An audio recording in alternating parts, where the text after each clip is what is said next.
Here I have HTC One M9E, and today I'm going to show you how to copy contacts on this device. So firstly you have to go to the phone application, then go to People, tap here, select Manage Contacts, then select Import or Export Contacts. Let's import contacts from SIM card to our device. Here you can select contacts which I have on my SIM card. So let's select, maybe these ones, and then just tap Save. And after that, these contacts will be imported to our device. So as you can see, some of them are marked with SIM card and others without SIM card because they are saved on our eternal memory.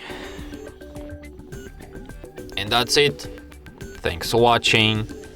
If you find this tutorial useful, don't forget to hit that like button and subscribe to our channel.